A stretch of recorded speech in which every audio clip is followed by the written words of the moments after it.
Hello and welcome back to The Fall of the Roman Empire. It's Nick Holmes and this is episode 126 called Eirene, the Monstrous Empress of Byzantium. In this episode we'll hear about one of the most chilling rulers of Byzantium, the Empress Eirene. She was Byzantium's only empress to take on the reins of government in a sole capacity. Her reign is controversial because she took sole power only after she'd killed the reigning emperor by gouging out his eyes. And even more shocking, the emperor in question was her own son. Even by the standards of the Dark Ages, this stands out as pretty extreme parenting. And yet, despite that, today she's a saint in the Greek Orthodox Church, since she restored icon worship, overthrowing the iconoclasts we talked about in the last episode.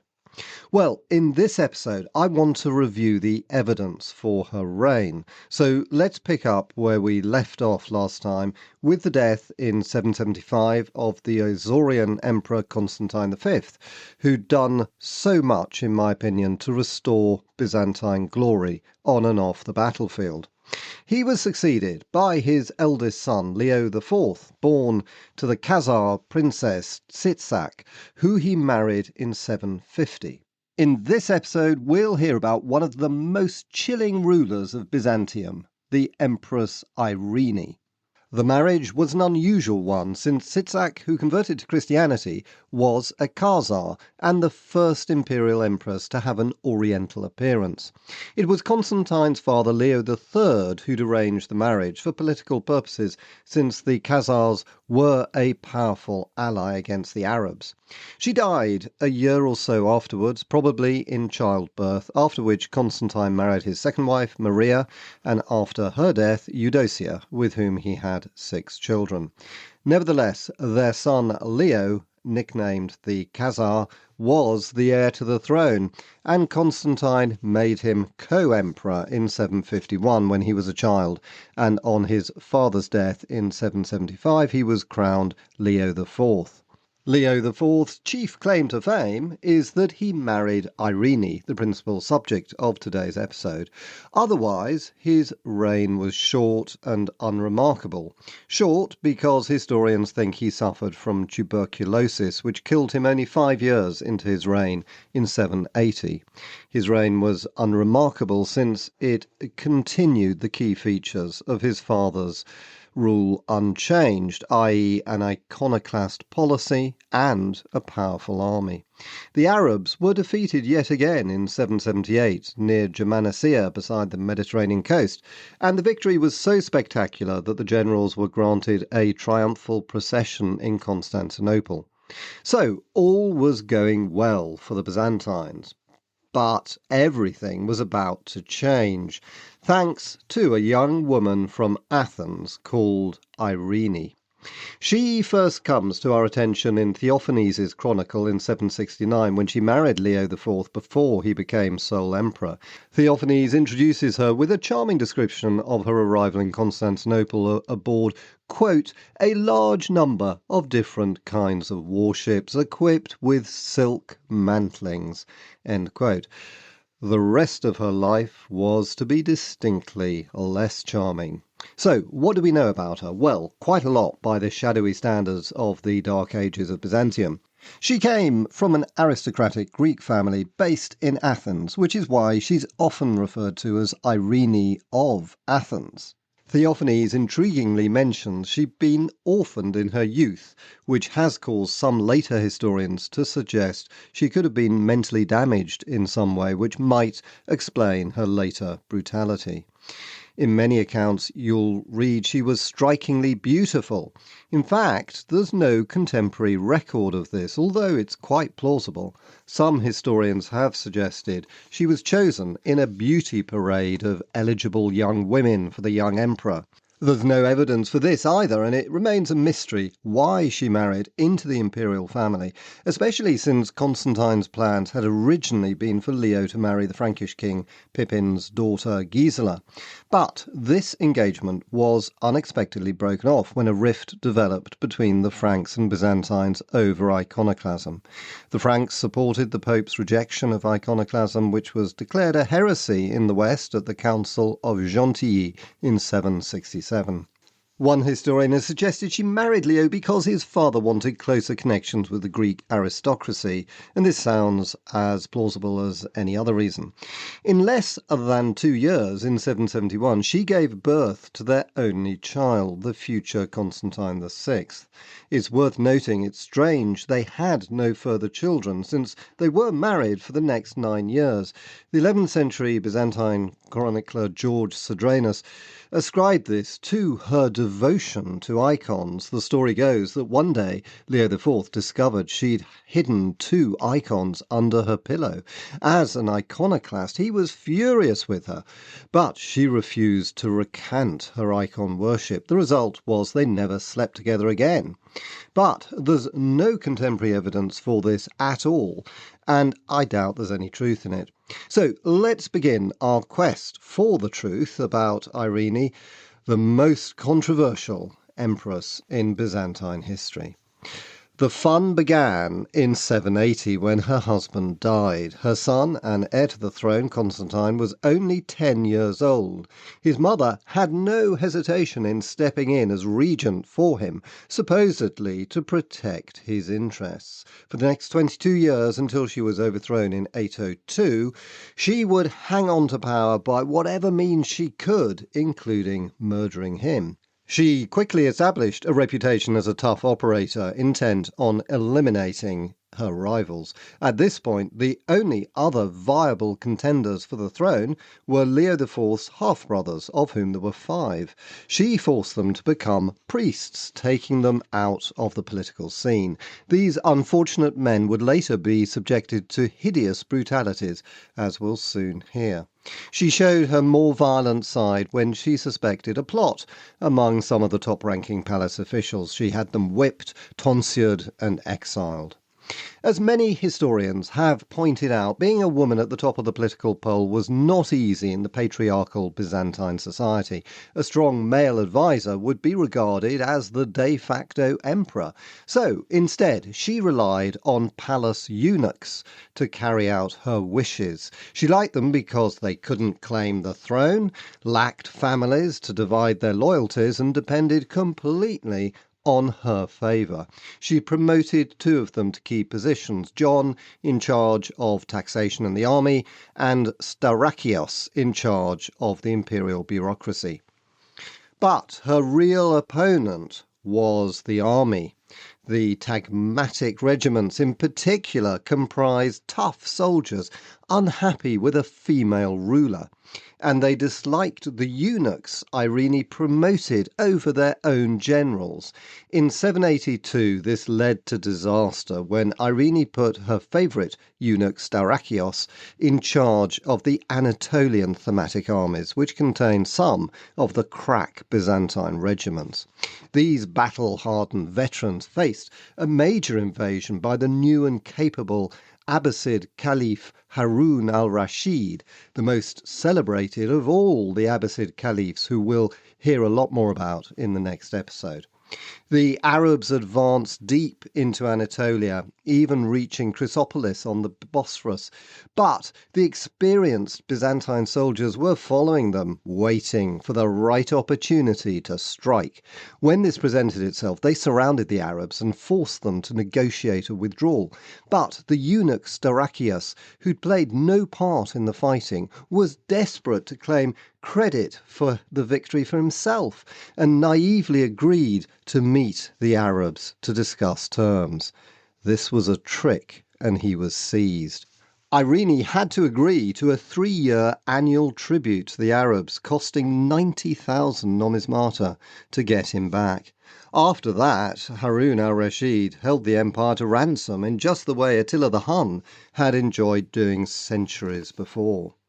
Meanwhile, Staurakius tried to restore his credibility by campaigning in Thrace and Greece against some weak Slavonic tribes. In 784, Eirene joined him to rebuild the destroyed city of Beroia, naming it Irenopolis.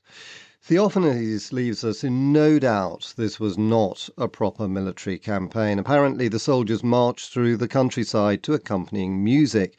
When they were safely back in Constantinople, they celebrated their so-called victory in the Hippodrome. The real Byzantine generals were not fooled by this. They were deeply dissatisfied with Eirene and her eunuchs. And I suggest this was the real reason behind her restoration of icons. We need to pause for a moment and recall that it was the army, especially the tagmatic regiments, who were the most enthusiastic iconoclasts. As described in the last episode, they regarded icons as superstitious nonsense. They knew worshipping painted images wouldn't bring victory.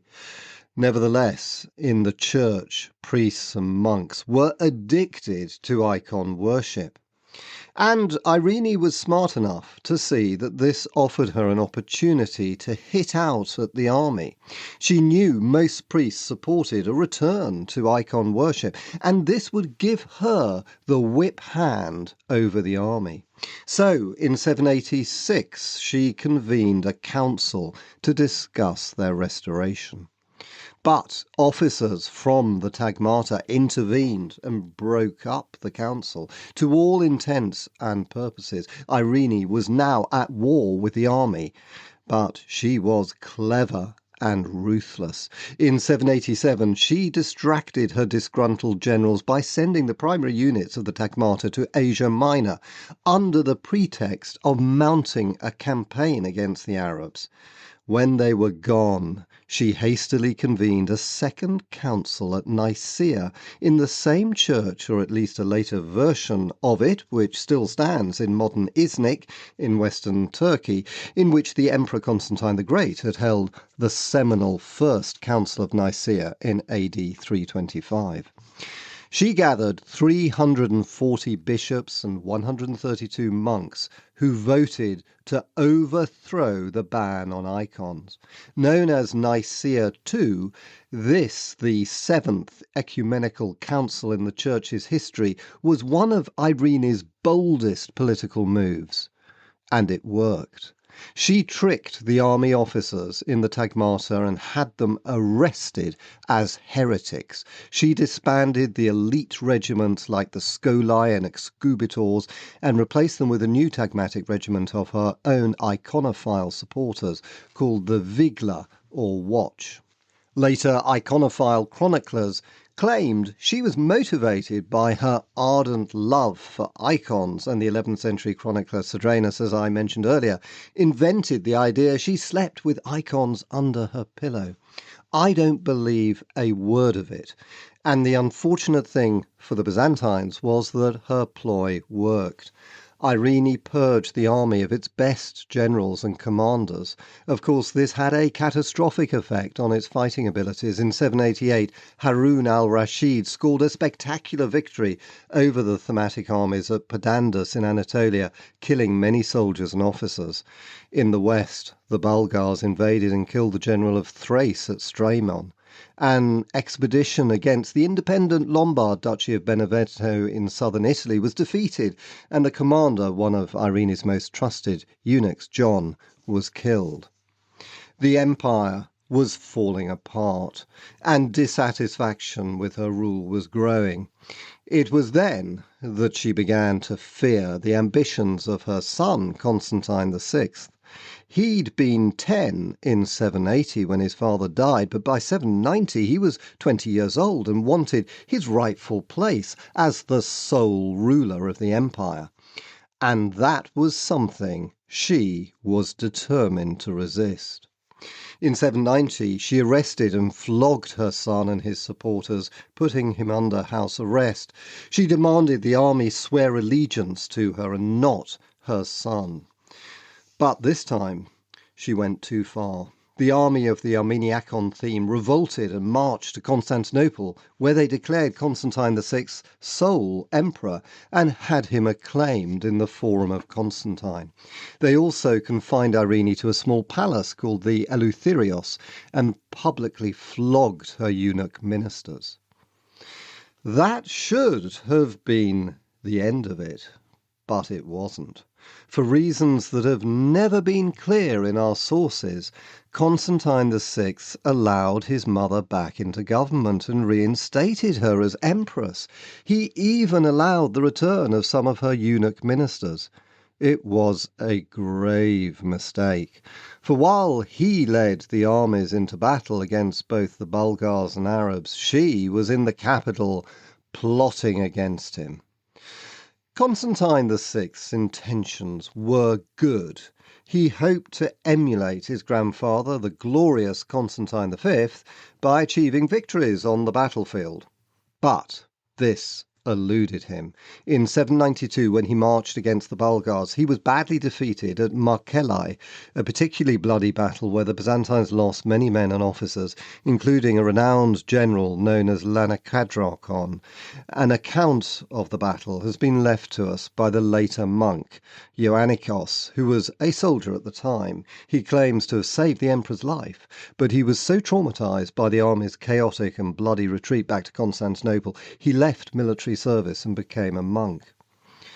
Constantine added to his problems in two ways. First, he let his heart rule his head. He divorced his first wife Maria and married a pretty lady-in-waiting at the court, Theodote, with whom he'd become infatuated.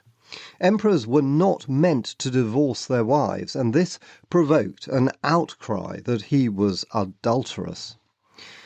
Second, he lost the army's support. The defeat in Thrace had shaken the soldiers' confidence in him. He handled this badly. When he heard there was discontent in the Armeniakon theme, he arrested some officers suspecting of plotting against him and tattooed their faces with the word rebel before exiling them. The army was furious. It was a fatal mistake. He added to his crimes by brutally punishing his 5 uncles, the sons of Constantine V, with his third wife Eudocia, in case the army might decide to back one of them to be emperor. He blinded one of them and cut the tongues out of the rest. By doing this, he lost the support of the senatorial class. While he was losing all his supporters, he was strangely unaware of the danger his mother posed to him. Theophanes is intriguing on this point. Although he was biased in Irene's favour, he's clear that all along she was deceiving her son and plotting against him. In late 796, he describes a scene when mother and son visited the hot baths at Prusa together, suggesting they were on good terms. But he adds that when Constantine was called away to see his new wife, who'd just given birth to their first child, she formed a plot with his personal guards to kill him. A few months later, when they seemed reluctant to carry out the assassination, she threatened to expose them. On the 15th of August 797, like a viper in the nest, she struck. The officers she'd bribed seized Constantine and took him by force to the great palace. There they confined him to the chamber known as the Porphyra, the porphyry-lined room reserved for imperial births. According to Theophanes, on his mother's instructions, he was blinded so brutally that he died shortly afterwards. Theophanes records his shock in celestial terms. Quote, "For 17 days the sun grew dark, making ships wander and go astray. Everyone agreed the sun stored up its rays because the emperor had been blinded. In this way, his mother Eirene took power." End quote. Having killed her own son, Eirene seems to have become deranged. She proclaimed herself not just sole emperor, but a basileus, taking the masculine form of the title. Coins were struck with her sole image on both sides, defying the tradition of having a religious image or that of a previous emperor on one side of the coin. Her brutality knew no bounds. Fearful lest Constantine V's sons might make a claim on the throne, despite the fact they'd already had their tongues cut out, she also blinded them. According to Theophanes, she resorted to mad escapades to regain public support, such as riding through the main street in Constantinople, the Mese, in a golden chariot pulled by white horses, while she flung coins to the crowd. She also reduced taxes on travel and trade to gain public support, with the result that the state faced bankruptcy. Meanwhile, Byzantium's enemies were enjoying the spectacle of its implosion. In particular, the Caliph Harun al-Rashid took advantage of it by intensifying raiding into Anatolia, reaching Ankara and Ephesus and inflicting a severe defeat on the Opsikian theme. But it was in the West that a new power was rising, which would seal Irene's fate. On Christmas Day in the year 800, Charlemagne, the king of the Franks and Lombards, was declared emperor in Rome. He was anointed emperor of the Romans, not just the Western Romans, but all the Romans. A Frankish source says a woman on the throne in Constantinople was one of the reasons behind Charlemagne's coronation. This was a direct provocation to the Byzantines. Popular discontent with Eirene was reaching breaking point. She crushed rebellions in Greece and Cappadocia with extreme brutality, blinding everyone implicated, but she knew it was only a matter of time before someone got to her. Paranoid and fearful for her life, Theophanes says she came up with her most astonishing idea yet: marriage with Charlemagne. In 800, Charlemagne was single, his third wife Lutgard having died that year. Although he had plenty of concubines in his palace at Aachen, Theophanes says he dispatched ambassadors to Constantinople with a marriage proposal for Eirene. A Frankish-Byzantine imperial marriage had long been under consideration. As I recounted, Eirene herself had only married Leo when his proposed marriage to Pippin's daughter Gisela fell through, and in the 780s Eirene had offered her son when he was still a child to Charlemagne's daughter Rotrud, a proposal that was taken seriously, and Rotrud was even taught Greek. So a marriage between Charlemagne and Eirene was not unthinkable. Such a union between the reigning monarchs of the two Roman empires must count as one of the biggest what-ifs of the Dark Ages. Nevertheless, the marriage plans came to nothing. Shortly after the Frankish envoys arrived in October 802, a man named Nicephorus, supposedly one of Irene's staunchest supporters and head of the treasury, rebelled against her. He'd planned his coup well. He had the support of the officers in the Tagmata and the senior ministers. On the 31st of October, a surprisingly smooth regime change was enacted. Soldiers arrested Eirene in the Eleutherius monastery where she was staying. The next day, heralds proclaimed Nicephorus was emperor, and he was crowned as such in Hagia Sophia. The Frankish envoys must have smiled at each other as they wondered how to report this back to Charlemagne. Rather surprisingly, Nicephorus treated Eirene generously. He exiled her to an island in the Sea of Marmara, short distance from the imperial city, knowing that she'd lost all credibility and posed no threat. He later sent her to the island of Lesbos, where she died shortly afterwards on the 9th of August 803. This happened so soon after her deposition, I can't help wondering if she was poisoned. Historians don't know her exact age, but she was probably in her early 50s. In conclusion, what can we make of Eirene? Was she a monster? While I have no wish to exonerate her, we know male rulers of this time frequently murdered their relatives and rivals. Even Constantine the Great is reputed to have executed one of his sons and his second wife. For me, more relevant than her brutality was the harm she did to Byzantium. Her promotion of icons was, in my view, nothing more than a cynical ploy to undermine the army, which she regarded as her main opponent. Her loathsome reign plunged Byzantium back into darkness and despair.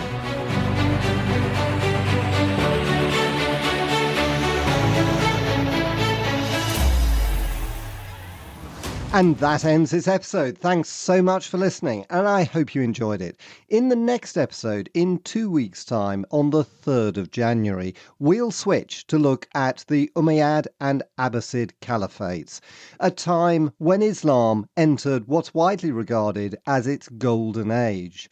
And if you like the podcast, why not leave a review, tell a friend, or best of all, sign up to my newsletter where you can get a free ebook. Just visit my website, nickholmesauthor.com, link in the show notes. And so, finally, thank you again for listening to this podcast in 2025. I'm so flattered you've chosen to spend some of your valuable time on it. It really means a lot to me. And have a wonderful Christmas if you celebrate it, and I wish you all the very best for the new year.